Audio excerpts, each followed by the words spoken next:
आज़ादी के बाद हमारा देश किस तरह से आगे बढ़ा, ये कहानी तो हम और आप अक्सर सुनते आए हैं। लेकिन आज़ादी से पहले का इतिहास बहुत ही उलझा हुआ था। दक्षिण पूर्व एशियाई राष्ट्रों के साथ व्यापार करने के लिए 1600 ईस्वी में जॉन वॉट्स और जॉन वाइट्स द्वारा ब्रिटिश जॉइंट स्टॉक कंपनी, जिसे ईस्ट इंडिया कंपनी के नाम से जाना जाता है, की स्थापना की गई। ईस्ट इंडिया कंपनी का जहाज 1608 में सूरत पहुंचा, लेकिन 7 वर्षों बाद ही सर थॉमस रो की अगुवाई में अंग्रेजों को सूरत में कारखाना स्थापित करने के लिए शाही फरमान प्राप्त हुआ और बाद में मद्रास में भी। अंग्रेजों ने भारत के अलग अलग हिस्सों में अपने कई व्यापारी केंद्र स्थापित किए और कलकत्ता, बॉम्बे, मद्रास के आसपास ब्रिटिश संस्कृति को विकसित किया।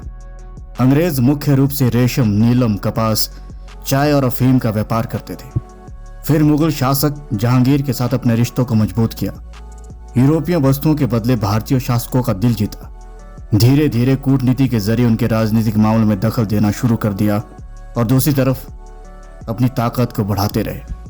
कंपनी ने मुगल से टैक्स में छूट प्राप्त कर ली थी। इसका बंगाल के नवाब सिराजुद्दौला ने विरोध किया। उन्होंने कलकत्ता में ब्रिटिश संपत्ति पर कब्जा जमा लिया। तब कंपनी का एक और गढ़ था मद्रास। वहां से रॉबर्ट क्लाइव नौसेना लेकर आए और 1757 में सिराजुद्दौला से पलासी का युद्ध लड़ा। सिराजुद्दौला के सेनापति मीर जाफर ने विश्वासघात किया और युद्ध में नवाब की मौत हो गई। कंपनी अब सत्ता अपने हाथ में चाहती थी।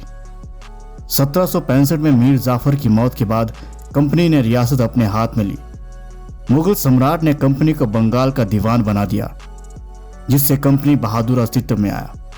अंग्रेजों के सामने 2 बड़ी चुनौतियां अभी भी थी, टीपू सुल्तान और दक्षिण में मराठा। कंपनी ने टीपू सुल्तान और उनके पिता हैदर अली के साथ 4 बार युद्ध लड़े, लेकिन 1799 में टीपू सुल्तान श्रीरंगपट्टम की जंग में मारे गए और बाद में पानीपत की तीसरी लड़ाई में हार के बाद मराठा साम्राज्य भी टुकड़ों में बंट गया। कंपनी के सामने पंजाब एक बड़ी चुनौती बना हुआ था। जब तक वहां महाराजा रणजीत सिंह रहे, तब तक पंजाब कंपनी के लिए ख्वाब की तरह बना रहा। लेकिन 1839 में उनकी मौत के बाद हालात बदल गए। 2 लड़ाइयां और हुई और 10 साल के बाद पंजाब पर अंग्रेज काबिज हो गए। 1848 में लॉर्ड डलहौजी विलय नीति लेकर आए। जिस शासक का कोई पुरुष उत्तराधिकारी नहीं होता था, उस रियासत को कंपनी अपने कब्जे में ले लेती। इस आधार पर सबलपुर, उदयपुर, नागपुर और झांसी पर अंग्रेजों ने कब्जा जमाया। इसने 1857 की क्रांति के बीज बोए।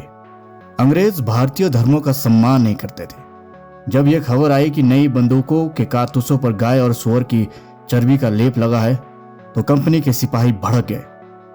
1857 में सिपाही विद्रोह के चलते मंगल पांडे को फांसी पर चढ़ाया गया। वहां से उठी चिंगारी ने झांसी, अवध, दिल्ली, बिहार में क्रांति को हवा दी।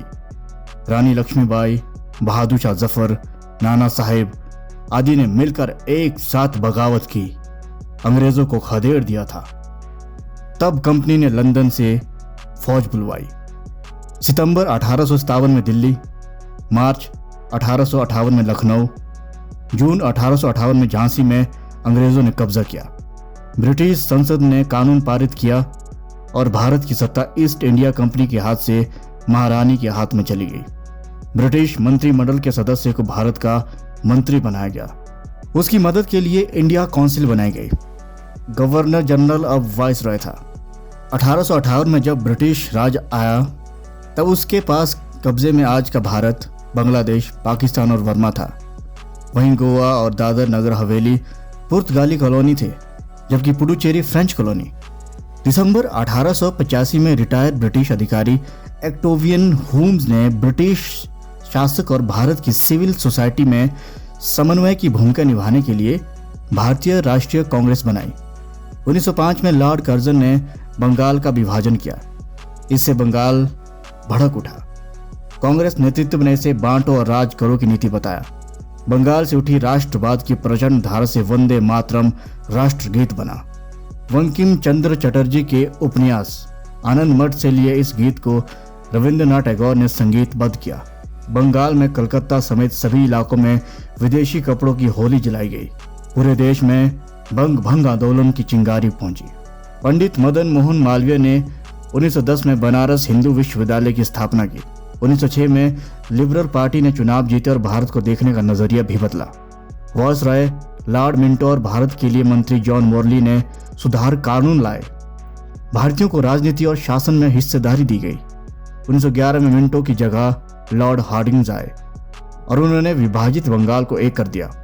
राजधानी को भी कलकत्ता से उठाकर दिल्ली ले आए। महात्मा गांधी ने भारत का दौरा करने के बाद वे चंपारण, खेड़ा और अहमदाबाद के स्थानीय आंदोलन से जुड़े। 1919 में रॉलेट कानून के खिलाफ सत्याग्रह किया। अप्रैल 1919 में वैसाखी के दिन जलियांवाला बाग में जुटे प्रदर्शनकारियों पर गोलियां चलाई। इसमें आधिकारिक रूप से 400 से अधिक लोग मारे गए। 1920 और 21 में असहयोग आंदोलन शुरू हुआ। फरवरी 1922 में किसानों ने चोरी चौरा पुलिस थाने को आग लगा दी। 22 पुलिस वाले मारे गए। तब गांधी जी ने असहयोग आंदोलन वापस लिया। इस दौरान भगत सिंह, चंद्रशेखर आजाद, सुखदेव और अन्य मजदूर और किसानों की क्रांतिकारी जाते थे। हिंदुस्तान सोशलिस्ट रिपब्लिकन पार्टी भी बनाई थी। लाला लाजपत राय को पुलिस लाठीचार्ज में मौत के घाट उतारने वाले पुलिस अफसर सैंडर्स की 17 दिसंबर 1928 को भगत सिंह, राजगुरु और सुखदेव ने हत्या कर दी। इसके बाद बीके दत्त के साथ मिलकर भगत सिंह ने 8 अप्रैल 1929 को केंद्रीय विधान परिषद में बम फेंका। क्रांतिकारियों ने पर्चे पर लिखा था, उनका मकसद किसी की जान लेना नहीं है बल्कि बहरों को जगाना है।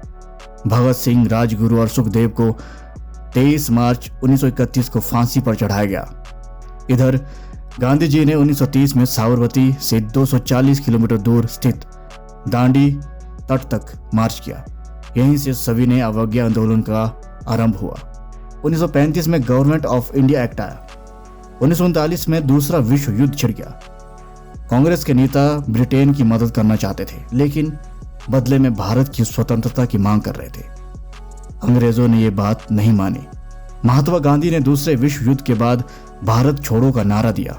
इस बीच सुभाष चंद्र बोस ने कांग्रेस नेताओं से मतभेद उभरने पर पार्टी छोड़ी और 1941 में जर्मनी के रास्ते सिंगापुर पहुंचे। वहां आजाद हिंद फौज बनाई।